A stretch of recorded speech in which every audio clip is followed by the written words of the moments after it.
नमस्कार साथियों, स्वागत है आप सभी का आपके अपने YouTube channel Kedarnath classes Uttarakhand में। तो साथियों, आज की इस वीडियो में मैं आपके सामने लाया हूं आज दिनांक यानी कि 16 मार्च को जो आपका उत्तराखंड व्यक्तिगत सहायक यानी कि जो पीए या स्टेनो का पेपर हुआ था उसके मैं कुछ क्वेश्चन आपके सामने लेकर आया हूं। इधर उधर सोर्सेस से मैंने इकट्ठे किए हैं और लगभग बड़ी मुश्किल से 25 के समथिंग क्वेश्चन में मिल पाए, क्योंकि एग्ज़ाम आपका ऑनलाइन इस तरह का था तो इसमें पेपर मिला नहीं था। और काफ़ी बच्चों को उत्सुकता है कि किस प्रकार के पेपर आए हैं, क्या परीक्षा वाणी से ही उत्तराखंड बना है या आपकी जो इतनी सारी किताबें थी मार्केट में वहाँ से क्वेश्चन बना है। तो सभी प्रश्नों का आपको उत्तर मिलेगा इस वीडियो में। साथ ही साथ जिनका कल को पेपर है और कल सेकंड वाली शिफ्ट में है तो उन्हें भी थोड़ा आइडिया हो जाए किस प्रकार से प्रश्न बन रहे हैं। तो सबसे पहले मैं बात करूँगा पेपर में जो टर्निंग पॉइंट है या टर्निंग बिंदु है क्या है, वो कहाँ से थोड़ा चेंजिंग होकर आया है पेपर में, उस चीज़ को सबसे पहले मैं आपके सामने रखूँगा। तो देखिएगा, अगर इस पेपर की हम बात करें तो सबसे पहले हिंदी पर नज़र डालते हैं। तो हिंदी में कम से कम आपके 9 क्वेश्चन कुछ अटपटे से तो नहीं कह सकते, लेकिन सिलेबस के अकॉर्डिंग ही है। लेकिन कुछ हम कहें तो उनका स्तर भी ठीक ठाक है, लेकिन उसकी जो कैपेसिटी है उसको कुछ अधिक बढ़ा दिया गया है। जैसे अगर मैं बात करूं तो आपके लेखकों से 6 क्वेश्चन बने थे इस पेपर में। आपके 6 क्वेश्चन बने थे लेखकों से, जिसमें आपके 4 कृति मालूम की गई थी कि ये कृति किसकी है, 2 मालूम की गई थी पंक्ति, जैसे एक पंक्ति थी और ये पंक्ति किस लेखक की है। उसके बाद में 1 से 2 क्वेश्चन हिंदी कंप्यूटिंग के थे, एक क्वेश्चन पत्र से संबंधित था। इस प्रकार के क्वेश्चन थे, चलेगा। ये तो हुआ हमारी हिंदी के बाद। उसके बाद में अगर हम बात करें तो उत्तराखंड के क्या टर्निंग पॉइंट रहे, तो उत्तराखंड में जो टर्निंग पॉइंट रहा वह रहा करंट अफेयर्स। लगभग 5 से 6 क्वेश्चन उत्तराखंड करंट अफेयर्स के थे। उसके बाद अगर मैं बात करूँ तो एक टॉपिक आपका जनगणना वाला, जनगणना वाले टॉपिक में से लगभग 4 से 5 क्वेश्चन वहाँ देखने को मिले थे। तो इन 2 टॉपिकों से 10 क्वेश्चन देखने को मिले हैं। बाकी अगर हम बात करें, एक और अचंभे वाली बात जो है, उत्तराखंड का युवा एक तरह से कह दूँ कि अपना सारा समय निकाल दिया, एक तरह से इतनी किताबें इधर उधर से इकट्ठी करके डाल दी। किसके लिए? आपके चंद वंश के लिए, पवार वंश के लिए, ब्रिटिश काल के लिए और गोरखा शासनकाल के लिए। एक भी क्वेश्चन इन टॉपिकों में से देखने को नहीं मिला है। और उत्तराखंड अगर आया है तो अगर हम करंट अफेयर्स के 6 क्वेश्चन को छोड़ दें तो उसके बाद में जो आपके बच्चे हैं 34 क्वेश्चन, 34 में से लगभग 32 क्वेश्चन आपके परीक्षा वाले में से देखने को मिले हैं। तो आगे भी जो भी परीक्षाएं होंगी, बीडीओ, बीपीडीओ, आरओ क्लर्क, तो जहाँ तक है मुझे भी लगता है कि आपके परीक्षा वाणी से बनने के चांस है। पिछले 2 पेपरों को उठाइएगा और इसको उठाएं तो परीक्षा वाणी ही उत्तराखंड आए थे। अब कुल मिलाकर हम देखते हैं कि पेपर का स्तर क्या था। तो देखिए, अगर हम बात करें तो हिंदी आपका हम कह सकते हैं कि मॉडरेट लेवल की थी। नॉर्मल नहीं कह सकते, हार्ड नहीं कह सकते, मॉडरेट थी, मीडियम लेवल की, क्योंकि जो आपके कृतियाँ थी वो घुमाने वाली थी। बाकी जो आपके ग्रामर से क्वेश्चन थे हिंदी के वो ईजी ही थे। उसके बाद अगर हम बात करें जीएस, तो जीएस बहुत टफ लेवल का था। जीएस टफ लेवल का था, जिसने अगर 30 में से 15 17 18 तो बहुत अच्छा उसको जीएस में स्कोर है, क्योंकि बहुत इस प्रकार के अजीब से क्वेश्चन थे जीएस में। अगर हम बात करें तो 30 में से जिसने 17 18 करे हैं तो काफ़ी अच्छा स्कोर है उसका जीएस में। बाकी अगर हम बात करें उत्तराखंड की, तो उत्तराखंड आपका इजी लेवल का था, लेकिन जो आपके 6 क्वेश्चन करंट अफेयर्स के हैं वो घुमा सकते हैं, या कुछ आपके जनगणना से थोड़े टफ क्वेश्चन मालूम किए थे वो घुमा सकते हैं। तो कुल मिलाकर हम बात करें तो मध्यम स्तर का हमारा पेपर था। हम इसे हल्का भी नहीं कह सकते और ना ही इसे हम बहुत अधिक कठिन कह सकते हैं। तो चलिएगा, अब हम देखते हैं कि कौन कौन से प्रश्न आए थे। जो पहला क्वेश्चन था वो था हिंदी का, भक्तिन किसकी रचना है। ये लास्ट टाइम भी आपके एग्जाम में आया है। तो महादेवी वर्मा जी के एक प्रकार से रचना रही है आपके भक्तिन। दूसरी थी प्रेमचंद के फटे जूते किसकी रचना है। तो प्रेमचंद के फटे जूते आपके हरिशंकर प्रसाद जी की रचना थी। उसके बाद हम बात करें जानकी मंगल के लेखक कौन है। तो देखिएगा, जानकी मंगल, पार्वती मंगल, विनय पत्रिका, इन सभी के लेखक आपके तुलसीदास जी हैं। उसके बाद में जो अगली हमारा क्वेश्चन था वो था एक कहानी यह भी कि लेखिका कौन है। तो एक कहानी यह भी कि लेखिका आपकी मन्नू भंडारी जी हैं। तो इस प्रश्न का आंसर आपका मन्नू भंडारी जी हो जाएगा। उसके बाद क्वेश्चन नंबर 5 था हमारा कि गे कैसा। देखिए, ये क्वेश्चन जो आया था ये आपका इस प्रकार से था, निम्न में से कौन सी कंठय ध्वनि है। तो वहाँ पर आपके अलग अलग ऑप्शन थे, तो उसमें एक ऑप्शन गे भी था। तो आपका गे ऑप्शन था आपका कै खे गे घेण जो आते हैं कंठय ध्वनि में आते हैं। उसके बाद में एक क्वेश्चन आपका बर्तनी सहायता, देखिएगा आपका संधि, समास, अलंकार, छंद, रस और आपका देशज शब्द, विदेशज शब्द या संज्ञा सभ्य तक हम बोलते हैं, वहाँ से भी कोई क्वेश्चन देखने को नहीं मिला।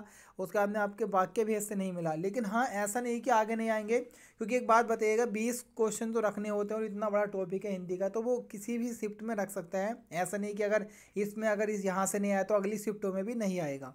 उसके बाद अगली हमारा है तो आपका आशीर्वाद की बर्तनी मालूम की गई थी। उसके बाद मालूम किया गया था कि जो संपादक है उसका कार्य क्या होता है। संपादक जो होता है उसका कार्य क्या होता है, तो देखिएगा संपादक का मुख्य रूप से जो कार्य होगा वो होगा समाचार की प्रामाणिकता व निष्पक्षता जांचना।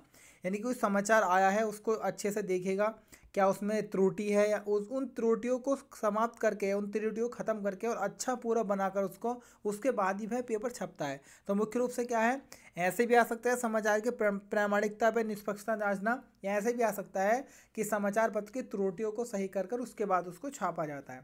अगला घोड़े का तत्सम मालूम किया गया था। तो घोड़े का जो तत्सम था वह घट था, सॉरी घोड़े का नहीं, यहाँ पर घड़े का मालूम किया होगा। घोड़े का, अगर घोड़े का तत्सम आएगा तो अश्व आएगा, लेकिन क्वेश्चन में आपका घोड़े की जगह घड़ा मालूम किया गया था। घड़े का तत्सम क्या है, तो घड़े का तत्सम आपका घट होगा। अगला था बाघ परियोजना, टाइगर प्रोजेक्ट कब आया, तो 1973 में टाइगर प्रोजेक्ट आया था। उसका अगला क्वेश्चन था पुरानी जलोढ़ मिट्टी को क्या कहा जाता है, तो पुरानी जलोढ़ मिट्टी को बांगर कहा जाता है और नवीन जलोढ़ मिट्टी को खादर कहा जाता है। अगला क्वेश्चन था कि राज्य में सर्वाधिक लिंगानुपात वाला जिला कौन सा है, तो सर्वाधिक लिंगानुपात अल्मोड़ा में था। उसके बाद उत्तराखंड का ग्रामीण लिंगानुपात मालूम किया था, तो 1000 था। उसके बाद अगला जो क्वेश्चन था वो था आपकी जो वन रिपोर्ट है 2019 के अनुसार सर्वाधिक वन प्रतिशत वाला जिला कौन सा है, तो नैनीताल जिला है। तो देखिएगा इसमें बहुत बड़ा कन्फ्यूजन बना हुआ है इस क्वेश्चन में, तो इसको आप देखिए देख के चलिएगा, 2019 से मालूम किया था, तो नैनीताल आपका आंसर होगा। उसके बाद में अगला क्वेश्चन था उत्तराखंड का नगरीय अधिवास किसने है, तो ये क्वेश्चन बहुत थोड़ा टफ स्तर का था, लेकिन परीक्षा वाणी से ही ये है, क्वेश्चन भी परीक्षा वाणी से ही दिया हुआ है। और इसलिए मैं कहता हूँ कि आप हमारी रोज़ाना रात 10 बजे वाली क्लास देखें, वहाँ बहुत ऐसे सारे क्वेश्चन हैं, लगभग 10 से 15 क्वेश्चन ऐसे होंगे जो वहाँ से बने हैं, और मैं बार बार जिन क्वेश्चन का रिवीजन कराता रहता था वहाँ से क्वेश्चन बन का है। जैसे नैनीताल वाले की हम बात कर दें, ग्रामीण अनुपात बात कर दें, अल्मोड़ा वाला बात कर दें, या बाघ परियोजना हो, या बांगर, ये सारे ही क्वेश्चन रिवीजन कराता रहता था, मुझसे भी बोलता था, बाकी प्रैक्टिस सेट में भी कराता था। उसके बाद अगर हम बात करें तो ये आपका है 30.23%। अगला क्वेश्चन है, देखिए गढ़वाल की रानी किस पर्वत को कहा गया है, इसका आप कंफर्म आंसर बता सकते हैं। वैसे इसमें देखिएगा ऑप्शन आपके 2 ऑप्शन में डाउट था, एक नीलकंठ पर्वत और दूसरा था आपका नंदा देवी पर्वत। इन दो में से ही एक आंसर होगा। आपको अगर करेक्ट आंसर पता है तो आप बता सकते हैं। अगला बिरादरी पंचायत का उल्लेख किस जनजाति में था, तो बोक्सा इसका सही आंसर हो जाएगा, बिरादरी पंचायत बोक्सा जनजाति। अगला है देखिए करंट अफेयर्स का था, उत्तराखंड उच्च न्यायालय के मुख्य न्यायाधीश हैं, तो RS चौहान जी ने अभी संभाली है कमान। ये भी बहुत बार रिपीट कराया था कि ये तेलंगाना के थे पहले और वर्तमान में कहाँ है, उत्तराखंड के न्यायाधीश है। अगला है रामसर साइट का दर्जा किसे दिया गया, हाल ही में रामसर साइट का दर्जा किसे दिया गया है। ये भारत में कहीं को 2-3 को मिला है, लेकिन जो उत्तराखंड में मिला है आसन कंजर्वेशन को मिला है, तो बहुत ही इंपॉर्टेंट ये क्वेश्चन था। उसके बाद अगला क्वेश्चन था कंप्यूटर संबंधी जो बेसिक है, बेसिक की फुल फॉर्म क्या होगी, तो ये सभी को याद भी है, बहुत बार आई है आपका वेगनर all purpose symbolic instruction code, इस प्रकार से इसकी फुल फॉर्म आ जाती है, तो ये सभी ने अधिकांश लगा दी होगी। अगला था बायोस का फुल फॉर्म था, तो ये आप बता सकते हैं। वैसे इसका आंसर आपका वैगनर इनपुट आउटपुट सिस्टम होगा जहाँ तक है, लेकिन अभी आप इसका कंफर्म आंसर बता सकते हैं, लेकिन जहाँ तक है यही आंसर होगा। अगला क्वेश्चन था बहुत इजी था, उत्तराखंड दिवस कब है, 9 नवंबर है। राजाजी राष्ट्रीय उद्यान कहाँ पर है, देहरादून में। बाकी ये क्वेश्चन इस प्रकार से आया था, निम्नलिखित में से कौन सा पर्वत उत्तराखंड का है, तो 3 अलग थे, बाकी एक ऑप्शन जो था वो आपका नीलकंठ पर्वत लिखा हुआ था। उसके बाद अगले क्वेश्चन की तरफ हम चलते हैं। अगले क्वेश्चन कौन से थे, तो देखिएगा उसके बाद था बाणासुर। क्वेश्चन इस प्रकार से आया था कुछ कि बाणासुर का किला किसका था, तो ऑप्शन में था आपका देवता, राक्षस, या ऐसे करके। तो ये जाहिर सी बात है कि ये आपका राक्षस से ही था संबंधित, राजा जो आपके बाणासुर राक्षस थे उसका किला था, या आपका चंपावत क्षेत्र में। तो उसके बाद अगला था उत्तराखंड की जनसंख्या भारत के संदर्भ में कितने प्रतिशत है, तो ये 83 है वैसे, लेकिन वहाँ पर ऑप्शन में 84 था, 83 था ही नहीं, या इसके कुछ समथिंग में नहीं था, तो इसलिए 84 वहाँ पर लगेगा। उसके बाद अगर हम बात करें तो कुछ और अन्य प्रकार के प्रश्न थे, जैसे कि निम्नलिखित में कौन ऑपरेटिंग सिस्टम नहीं है, जैसे ऑप्शन में एंड्रॉयड था, लेकिन वहाँ पर कोवल होता, क्योंकि कोवल जो है वो एक लैंग्वेज है, तो वो हो गए थे। और अन्य कुछ प्रकार के क्वेश्चन थे ऐसे सुनने में आ रहा था, लेकिन उनको कंफर्म नहीं पता था। बाकी अगर हम बात करें तो ये हमारा मोबाइल नंबर है, देखिएगा 9627313767। आपको जो अदर क्वेश्चन पता हो तो आप इस पर हमारे व्हाट्सअप नंबर पे वो क्वेश्चन की लिस्ट बना कर भेज सकते हैं। साथ ही साथ जिनका पेपर कल की मॉर्निंग शिफ्ट में होगा और कल शाम की शिफ्ट में होगा, तो वो भी अपने पेपर यहाँ पर हमें सेंड कर सकते हैं। तो आज के लिए इतना ही, मिलेंगे कल फिर एक नवीनतम वीडियो के साथ। लेकिन अगर वीडियो अच्छी लगी हो, इतनी मेहनत करके बाद आपके लिए बनाई है, तो एक लाइक जरूर कीजिएगा, वीडियो को शेयर कीजिएगा अधिक से अधिक, जिससे अधिक से अधिक बच्चों को पता चले, और हमारे चैनल को सब्सक्राइब करना ना भूलें। धन्यवाद।